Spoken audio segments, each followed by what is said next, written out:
नमस्कार मित्रों, आज मैं प्रेमचंद जी की अमर कहानियों में से एक कहानी प्रेम का स्वप्न सुनाने जा रही हूँ। कथा मंजरी में आपका स्वागत है। आइए सुनते हैं प्रेम का स्वप्न। मनुष्य का हृदय अभिलाषाओं का क्रीड़ा स्थल और कामनाओं का आवास है। कोई समय वह था जब कि माधवी माता के अंक में खेलती थी। उस समय हृदय अभिलाषा और चेष्टाहीन था, किंतु जब मिट्टी के घरौंदे बनाने लगी, उस समय मन में यह इच्छा उत्पन्न हुई कि मैं भी अपनी गुड़िया का विवाह करूंगी। सब लड़कियां अपनी गुड़िया का ब्याह कर रही हैं, क्या मेरी गुड़िया कुंवारी रहेगी? मैं अपनी गुड़िया के लिए गहने बनवाऊंगी, उसे वस्त्र पहनाऊंगी, उसका विवाह रचाऊंगी। इस इच्छा ने उसे कई मास तक रुलाया, पर गुड़िया के भाग्य में विवाह न बंधा था। एक दिन मेघ घिर आए और मूसलाधार पानी बरसा। घरौंदा वृष्टि में बह गया और गुड़ियों के विवाह की अभिलाषा अपूर्ण ही रह गई। कुछ काल और बीता। वह माता के संग विरजन के यहाँ आने जाने लगी। उसकी मीठी मीठी बातें सुनती और प्रसन्न होती, उसके थाल में खाती और उसकी गोद में सोती। उस समय भी उसके हृदय में यह इच्छा थी कि मेरा भवन परम सुंदर होता, उसमें चांदी के किवाड़ लगे होते, भूमि ऐसी स्वच्छ होती कि मक्खी बैठे और फिसल जाए। मैं विरजन को अपने घर ले जाती, वहाँ अच्छे अच्छे पकवान बनाती और खिलाती, उत्तम पलंग पर सुलाती और भली भांति उसकी सेवा करती। यह इच्छा वर्षों तक हृदय में चुटकियाँ लेती रही, किंतु उसी घरौंदे की भांति यह घर भी ढह गया और आशाएं निराशा में परिवर्तित हो गई। कुछ काल और बीता। जीवन काल का उदय हुआ। विरजन ने उसके चित्त पर प्रतापचंद का चित्त खींचना आरंभ किया। उन दिनों इस चर्चा के अतिरिक्त उसे कोई बात अच्छी न लगती थी। निदान उसके हृदय में प्रतापचंद की चेरी बनने की इच्छा उत्पन्न हुई। पड़े पड़े हृदय से बातें किया करती, रात्रि में जागरण करके मन का मोदक खाती। इन्हीं विचारों से चित्त पर एक उन्माद छा जाता, किंतु प्रतापचंद्र इसी बीच गुप्त हो गए और उसी मिट्टी के घरौंदे की भांति ये हवाई किले ढह गए। आशा के स्थान पर हृदय में शोक रह गया। अब निराशा ने उसका हृदय में आशा ही शेष न रखा। वह देवताओं की उपासना करने लगी, व्रत रखने लगी कि प्रतापचंद्र पर समय की कुदृष्टि न पड़ने पाए। इस प्रकार अपने जीवन के कई वर्ष उसने तपस्विनी बनकर व्यतीत किए। कल्पित प्रेम के उल्लास में चूर होती, किंतु आज तपस्विनी का व्रत टूट गया। मन में नूतन अभिलाषाओं ने सिर उठाया। 10 वर्ष की तपस्या एक क्षण में भंग हो गई। क्या यह इच्छा भी उसी मिट्टी के घरौंदे की भांति पद्दलित हो जाएगी? आज जब से माधवी ने बालाजी की आरती उतारी है, उसके आंसू नहीं रुके। सारा दिन बीत गया, एक एक करके तारे निकलने लगे। सूर्य थक कर छिप गया और पक्षीगण घोंसलों में विश्राम करने लगे, किंतु माधवी के नेत्र नहीं थके। वह सोचती है कि हाय, क्या मैं इसी प्रकार रोने के लिए बनाई गई हूँ? मैं कभी हंसी भी थी, जिसके कारण इतना रोती हूँ? हाय, रोते रोते आधी आयु बीत गई, क्या शेष भी इसी प्रकार बीतेगी? क्या मेरे जीवन में एक दिन भी ऐसा न आएगा जिसे स्मरण करके संतोष हो कि मैंने भी कभी सुदिन देखे थे? आज के पहले माधवी कभी ऐसे नैराश्य पीड़ित और छिन्न हृदया नहीं हुई थी। वह अपने कल्पित प्रेम में निमग्न थी। आज उसके हृदय में नवीन अभिलाषाएं उत्पन्न हुई है। अश्रु उन्हीं से के प्रेरित है, जो हृदय 16 वर्ष तक आशाओं का आवास रहा हो। वही इस समय माधवी की भावनाओं का अनुमान कर सकता है। सुआमा के हृदय में नवीन इच्छाओं ने सिर उठाया है। जब तक बालाजी को न देखा था, तब तक उसकी सबसे बड़ी अभिलाषा यह थी कि वह उन्हें आंखें भरकर देखती और हृदय शीतल कर लेती। आज जब आंखें भर देख लिया तो कुछ और देखने की इच्छा उत्पन्न न हुई। शोक वह इच्छा उत्पन्न हुई माधवी के गरौंदे की भांति मिट्टी में मिल जाने के लिए। आज सुआमा, विरजन और बालाजी में सायंकाल तक बातें होती रही। बालाजी ने अपने अनुभवों का वर्णन किया, सुआमा ने अपनी राम कहानी सुनाई और विरजन ने कहा थोड़ा किंतु सुना बहुत। मुंशी संजीव लाल के सन्यास का समाचार पाकर दोनों रोई। जब दीपक जलने का समय आ पहुंचा तो बालाजी गंगा की ओर संध्या करने चले और सुआमा भोजन बनाने बैठी। आज बहुत दिनों के पश्चात सुआमा मन लगाकर भोजन बना रही थी। दोनों बातें करने लगी। सुआमा, बेटी, मेरी यह हार्दिक अभिलाषा थी कि मेरा लड़का संसार में प्रतिष्ठित हो और ईश्वर ने मेरी लालसा पूरी कर दी। प्रताप ने पिता और कुल का नाम उज्जवल कर दिया। आज जब प्रातःकाल मेरे स्वामी जी की जय सुनाई जा रही थी तो मेरा हृदय उमड़ उमड़ आया था। मैं केवल इतना चाहती हूँ कि वे यह वैराग्य त्याग दें। देश का उपकार करने से मैं उन्हें नहीं रोकती। मैंने तो देवी जी से यही वरदान मांगा था, परंतु उन्हें सन्यासी के वेश में देखकर मेरा हृदय विदीर्ण हुआ जाता है। विरजन सुआमा का अभिप्राय समझ गई। बोली, चाची, यह बात तो मेरे चित्त में पहले ही से जमी हुई है। अवसर पाते ही अवश्य छेड़ूंगी। सुआमा, अवसर तो कदाचित ही मिले, इसका कौन ठिकाना। अभी जी में आए कहीं चल दे। सुनती हूँ सोटा हाथ में लिए अकेले वन में घूमते हैं। मुझसे अब बेचारी माधवी की दशा नहीं देखी जाती। उसे देखती हूँ तो जैसे कोई मेरे हृदय को महसूसने लगता है। मैंने बहुत तेरी स्त्रियाँ देखी और अनेक का वृत्तांत पुस्तकों में पढ़ा, किंतु ऐसा प्रेम कहीं नहीं देखा। बेचारी ने आधी आयु रो रो कर काट दी और कभी मुख न मैला किया। मैंने कभी उसे रोते नहीं देखा, परंतु रोने वाले नेत्र और हंसने वाले मुख छिपे नहीं रहते। मुझे ऐसे ही पुत्र वधू की लालसा थी, सो भी ईश्वर ने पूर्ण कर दी। तुमसे सत्य कहती हूँ, मैं उसे पुत्र वधू समझती हूँ, आज से नहीं वर्षों से। ब्रिजरानी, आज उसे सारे दिन रोते भी बिताया, बहुत उदास दिखाई देती है। सुआमा, तो आज ही उसकी चर्चा छेड़ो। ऐसा ना हो कि कल किसी और प्रस्थान कर दे तो फिर एक युग प्रतीक्षा करनी पड़े। ब्रिजरानी, सोचकर, चर्चा करने को तो मैं करूं, किंतु माधवी स्वयं जिस उत्तमता के साथ यह कार्य कर सकती है, कोई दूसरा नहीं कर सकता। सुआमा, वह बेचारी मुख से क्या कहेगी। ब्रिजरानी, उसके नेत्र सारी कथा कह देंगे। सुआमा, लल्लू अपने मन से क्या कहेंगे। ब्रिजरानी, कहेंगे क्या, यह तुम्हारा भ्रम है जो तुम उसे कुंवारी समझ रही हो। वह प्रताप चंद्र की पत्नी बन चुकी है। ईश्वर के यहाँ उसका विवाह उनसे हो चुका। यदि ऐसा न होता तो क्या जगत में पुरुष न थे। माधवी जैसी स्त्री को कौन नेत्रों में न स्थान देगा। उसने अपना आधा यौवन व्यर्थ रो रो कर बिताया है। उसने आज तक ध्यान में भी किसी अन्य पुरुष का स्थान नहीं दिया। 12 वर्ष से तपस्विनी का जीवन व्यतीत कर रही है। वह पलंग पर नहीं सोई, कोई रंगीन वस्त्र नहीं पहना, केश तक नहीं गुथाए। क्या इन व्यवहारों से नहीं सिद्ध होता कि माधवी का विवाह हो चुका। हृदय का मिलाप सच्चा विवाह है। सिंदूर का टीका, ग्रंथि बंधन और भांवर, ये सब संसार के ढकोसले हैं। सुआमा, अच्छा, जैसा उचित समझो करो। मैं केवल जग हंसाई से डरती हूँ। रात को 9 बजे थे, आकाश पर तारे छिटके हुए थे। माधवी वाटिका में अकेली किंतु अति दूर है।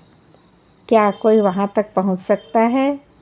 क्या मेरी आशाएं भी उन्हीं नक्षत्रों की भांति है इतने में विरजन ने उसका हाथ पकड़कर हिलाया।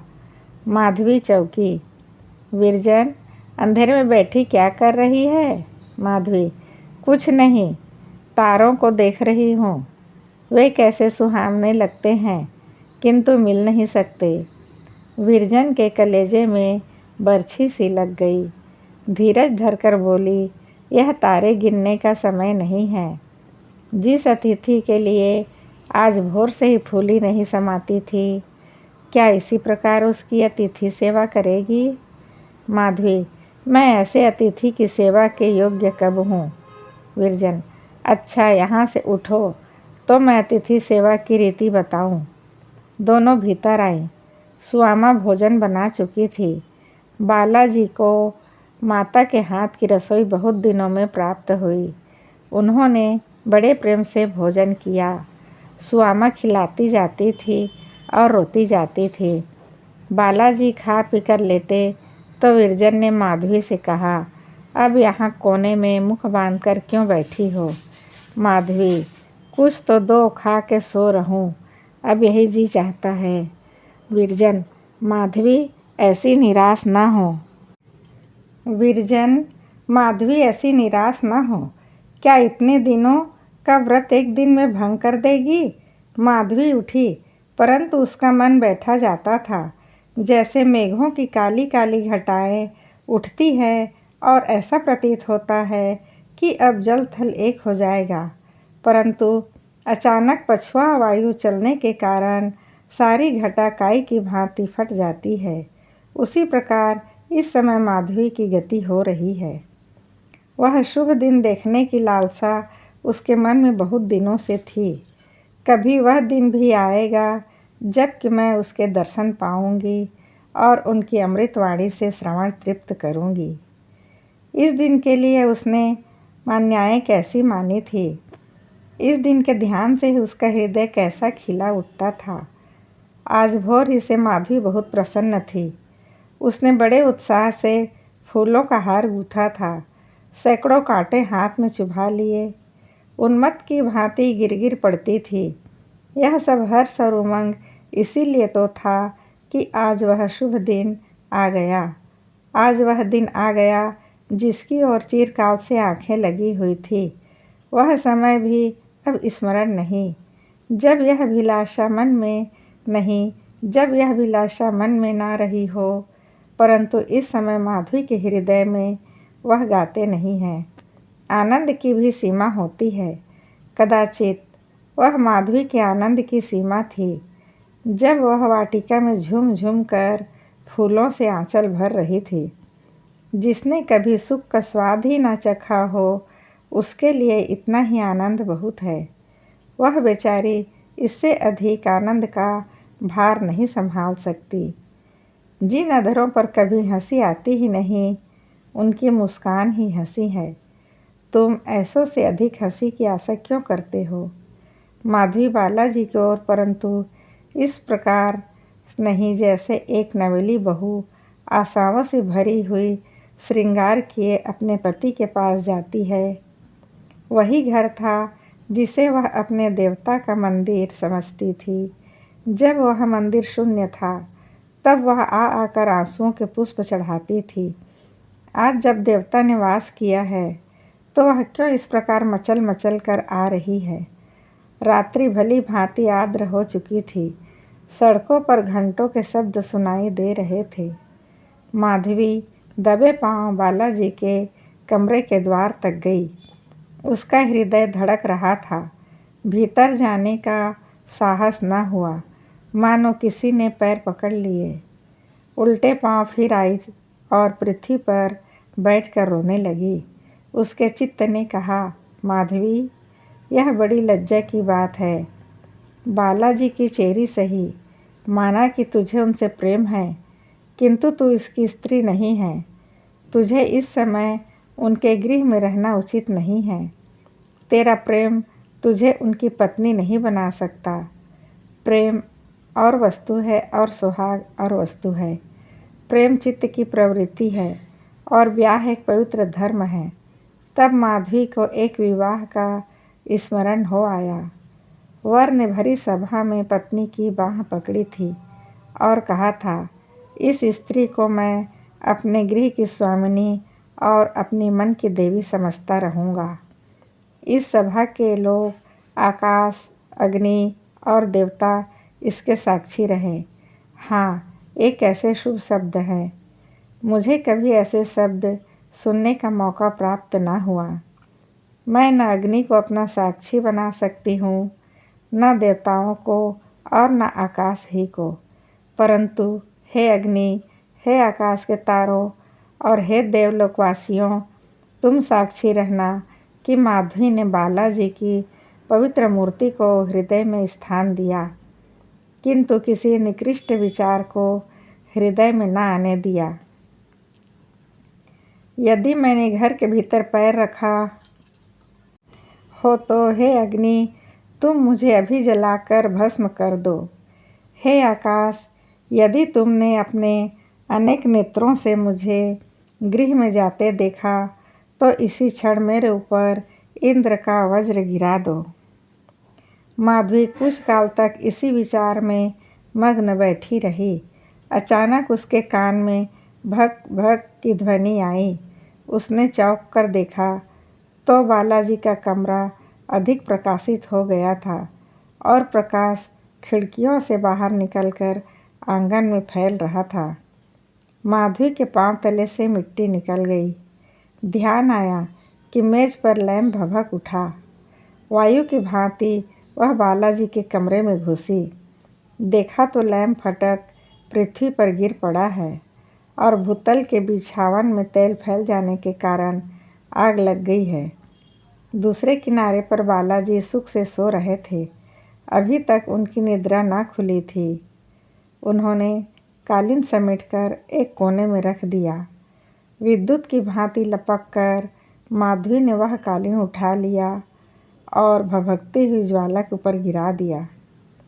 धमाके का शब्द हुआ तो बालाजी ने चौंक कर आंखें खोली। घर में धुआं भरा था और चतुर्दिक तेल की दुर्गंध फैली हुई थी। इसका कारण वह समझ गए। बोले, कुशल हुआ, नहीं तो कमरे में आग लग गई थी। माधवी, जी हाँ, यह लैंप गिर पड़ा था। बालाजी, तुम बड़े अवसर पर पहुँची। माधवी, मैं यहीं बाहर बैठी हुई थी। बालाजी, तुमको बड़ा कष्ट हुआ, अब जाकर शयन करो, रात बहुत हो गई है। माधवी, चली जाऊंगी, शयन तो नित्य ही करना है, यह अवसर न जाने फिर कब आए। माधवी की बातों से अपूर्व करुणा भरी थी। बालाजी ने उसकी ओर ध्यानपूर्वक देखा। जब उन्होंने पहले माधवी को देखा उस समय वह एक खिलती हुई कली थी और आज वह एक मुरझाया हुआ पुष्प है। न मुख पर सौंदर्य था, न नेत्रों में आनंद की झलक, न मांग में सुहाग का संचार था, न माथे पर सिंदूर का टीका। शरीर में आभूषणों का चिन्ह भी न था। बालाजी ने अनुमान से जाना कि विधाता से जान की विधाता ने ठीक तरुणावस्था में इस दुखिया का सुहाग हरण किया है। परम उदास होकर बोले, क्यों माधवी, तुम्हारा तो विवाह हो गया है ना? माधवी के कलेजे में कटार चुभी। सजल नेत्रों से होकर बोली, हाँ, हो गया है। बालाजी, और तुम्हारा पति? माधवी, उन्हें मेरी कुछ सुध नहीं है। उनका विवाह मुझसे नहीं हुआ। बालाजी ने विस्मित होकर बोले, तुम्हारा पति करता क्या है? माधवी, देश की सेवा। बालाजी की आंखों के सामने से एक पर्दा सा हट गया। वे माधवी का मनोरथ जान गए और बोले, माधवी, इस विवाह को कितने दिन हुए? बालाजी के नेत्र सजल हो गए और मुख पर जातीयता के मद का उन्माद सा छा गया। भारत माता, आज इस पतितावस्था में भी तुम्हारे अंक में ऐसी ऐसी देवियाँ खेल रही हैं जो एक भावना पर अपने यौवन और जीवन की आशाएं समर्पण कर सकती हैं। बोले, ऐसे पति को तुम त्याग क्यों नहीं देती? माधवी ने बालाजी की ओर अभिमान से देखा और कहा, स्वामी जी, आप अपने मुख से ऐसे कहें। मैं आर्यबाला हूँ। मैंने गंधारी और सावित्री के कुल में जन्म लिया है, जिसे एक बार मन में अपना पति मान चुकी हूँ, उसे नहीं त्याग सकती। यदि मेरी आयु इसी प्रकार रोते रोते कट जाए तो भी मैं अपने पति की ओर से मुझे कुछ भी खेद ना होगा। जब तक मेरे शरीर में प्राण रहेगा, मैं ईश्वर से उनका हित चाहती रहूँगी। मेरे लिए यही क्या कम है जो ऐसे महात्मा के प्रेम ने मेरे हृदय में निवास किया है। मैं इसी को अपना सौभाग्य समझती हूँ। मैंने एक बार अपने स्वामी को दूर से देखा था। वह चित्र एक क्षण के लिए भी आँखों से नहीं उतरा। जब कभी मैं बीमार हुई हूँ तो उसी चित्र ने मेरी शुश्रूषा की है। जब कभी मैंने वियोग के आंसू बहाए हैं तो उसी चित्र ने मुझे सांत्वना दी है। उस चित्र वाले पति को मैं कैसे त्याग दूँ? मैं उसकी हूँ और सदैव उसी की रहूँगी। मेरा हृदय और मेरे प्राण सब उनकी भेंट हो चुके हैं। यदि वे कहें तो आज मैं अग्नि के अंक में ऐसे हर्षपूर्वक जा बैठूं जैसे फूलों की सैया हो। यदि मेरे प्राण उनके किसी काम आए तो मैं उसे ऐसी प्रसन्नता से दे दूं जैसे कोई उपासक अपने इष्ट देव को फूल चढ़ाता हो। माधवी का मुखमंडल प्रेम ज्योति से अरुणा रहा था। बालाजी ने सब कुछ सुना और चुप हो गए। सोचने लगे, यह स्त्री है जिसने केवल मेरे ध्यान पर अपना जीवन समर्पण कर दिया है। इस विचार से बालाजी के नेत्र अश्रुपूर्ण हो गए। जिस प्रेम ने एक स्त्री का जीवन जलाकर भस्म कर दिया हो, उसके लिए एक मनुष्य के धैर्य को जला डालना कोई बात नहीं। प्रेम के सामने धैर्य कोई वस्तु नहीं है। वह बोले, माधवी, तुम जैसी देवियाँ भारत की गौरव हैं। मैं बड़ा भाग्यवान हूँ कि तुम्हारे प्रेम जैसी अनमोल वस्तु इस प्रकार मेरे हाथ आ रही है। यदि तुमने मेरे लिए योगिनी बनना स्वीकार किया है तो मैं भी तुम्हारे इस संन्यास और वैराग्य का त्याग कर सकता हूँ। जिसके लिए तुमने अपने को मिटा दिया है, वह तुम्हारे लिए बड़े से बड़ा बलिदान करने से भी नहीं हिचकिचाएगा।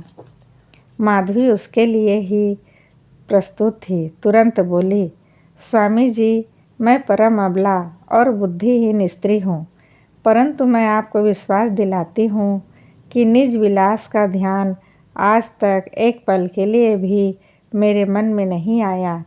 यदि आपने यह विचार किया कि मेरा प्रेम का उद्देश्य केवल यह कि आपके चरणों में सांसारिक बंधों की बेड़ियाँ डाल दूँ, तो आपने इसका तत्व नहीं समझा।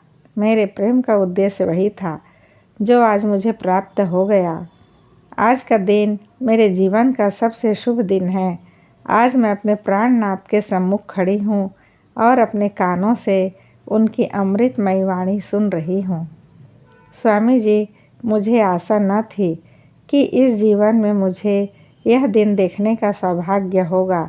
यदि मेरे पास संसार का राज्य होता तो मैं इसी आनंद से उसे आपके चरणों में समर्पण कर देती। मैं हाथ जोड़कर आपसे प्रार्थना करती हूँ कि मुझे अब इस चरणों से अलग ना कीजिएगा।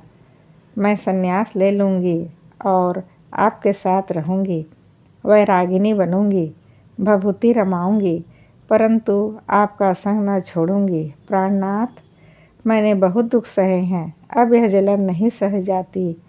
यह कहते कहते माधवी का कंठ रूंध गया और आंखों से प्रेम की धारा बहने लगी। उससे वहाँ न बैठा गया। उठकर प्रणाम किया और विरजन के पास आकर बैठ गई। ब्रिजरानी ने उसे गले लगा लिया और पूछा, क्या बातचीत हुई माधवी?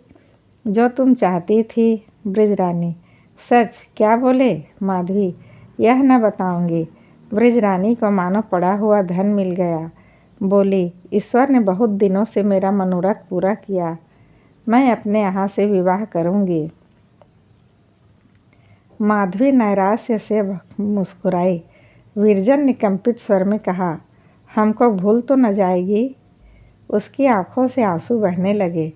फिर वह स्वर संभाल कर बोली, हमसे तू बिछुड़ जाएगी। माधवी, मैं तुम्हें छोड़कर कहीं नहीं जाऊंगी। विरजन, चल बातें न बना। माधवी, देख लेना। विरजन, देखा है, जोड़ा कैसे पहनेगी। उज्जवल जैसे बगुले का पर। विरजन, सुहाग का जोड़ा केसरिया रंग का होता है, मेरा श्वेत रहेगा। तुम्हें चंद्रहार बहुत भाता था, मैं अपना दे दूंगी। माधवी, हार के स्थान पर कंठी दे देना। कैसी बातें कर रही है, अपने श्रृंगार की।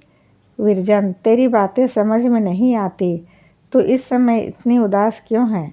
तूने इस रत्न के लिए कैसी कैसी तपस्याएं की, कैसा कैसा योग साधा, कैसे कैसे व्रत किए, और तुझे जब यह रत्न मिल गया तो हर्षित नहीं दिख पड़ती। माधवी, तुम विवाह की बातचीत करती हो, इससे मुझे दुख होता है। विरजन, यह तो प्रसन्न होने की बात है। माधवी, बहन, मेरे भाग्य में प्रसन्नता लिखी ही नहीं है। जो पक्षी बादलों में घोंसला बनाना चाहता है वह सर्वदा डालियों पर रहता है। मैंने निर्णय कर लिया है, जीवन की यह शेष समय इसी प्रकार प्रेम का सपना देखने में काट दूंगी। अभी आप मुंशी प्रेमचंद जी की कहानी सुन रहे थे, प्रेम का स्वप्न।